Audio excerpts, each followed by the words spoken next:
Potti Sriramulu engineering college ఆధ్వర్యంలో ఈరోజు అంతర్జాతీయ మహిళా దినోత్సవ వేడుకల్లో భాగంగా కాలేజీ నుండి కాళేశ్వరం మార్కెట్ వరకు ర్యాలీ నిర్వహించి అందరూ స్ఫూర్తి పొందే విధంగా ఇక్కడ మానవారం నిర్వహించడం చాలా అభినందనీయం, ఆనందదాయకం. ముఖ్యంగా అందరికీ అంతర్జాతీయ మహిళా దినోత్సవ శుభాకాంక్షలు తెలియజేసుకుంటూ, మహిళలు ఎందులోనే తక్కువ కాదు.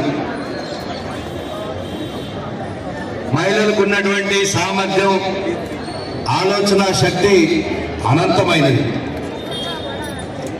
ఆకాశం అంత ఎత్తైన సమస్యల్ని, సముద్రం అంత లోతైన కష్టాలను ఎదుర్కోగల శక్తి మహిళా లోకానికే ఉందని నేను మనసా వాచా కర్ణ నమ్మేటువంటి వ్యక్తులు, దేశ ప్రజలను, దేశంలో ఉన్నటువంటి అందరూ కూడా విశ్వసిస్తున్నటువంటి విషయం.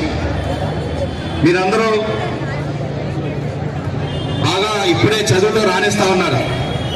మీరందరూ కూడా చదువులో రాణించి ఉద్యోగాలు పొందే స్థాయి నుండి ఉద్యోగాలు ఇచ్చే స్థాయికి మీరందరూ ఎదగాలని చెప్పి కూడా ఈ సందర్భంగా కోరుకుంటూ, మహిళా సాధికారత అని మన స్వాతంత్రం వచ్చిన నుండి కూడా మనం మాట్లాడుకోవడం జరుగుతూ ఉంది. కానీ 2014 ముందు వరకు ఒకలాగా మహిళల్ని సాధికారత దశ నడిచింది. 2014 నుండి మన ప్రీతమ ప్రధాని నరేంద్ర మోడీ గారు వచ్చిన తర్వాత మహిళా సాధికారత అంటే ఎలా ఉండాలి అనే రీతిలోని పరిపాలన సాగిస్తూ దాదాపు ఆయన ప్రవేశపెట్టినటువంటి పథకాల్లోని 60% పథకాలు మహిళల కోసం ఆ యొక్క పథకాలు ప్రవేశపెట్టారంటే ఆయన మహిళా పక్షపాతి అంటంలో ఎటువంటి అతిశయోక్తి లేదు.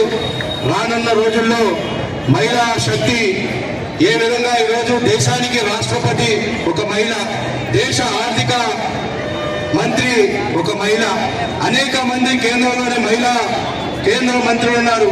ఇలా మహిళలు రాణించాలి, రాజకీయాల్లోని, అదేవిధంగా ఉద్యోగాల్లోని, అదేవిధంగా ఇండస్ట్రీలో కూడా మహిళలు రాణించాలని చెప్పి ఈ సందర్భంగా కోరుకుంటూ మీ అందరికీ కూడా అంతర్జాతీయ మహిళా దినోత్సవ శుభాకాంక్షలు తెలియజేసుకుంటాం. భారత్ మాతాకి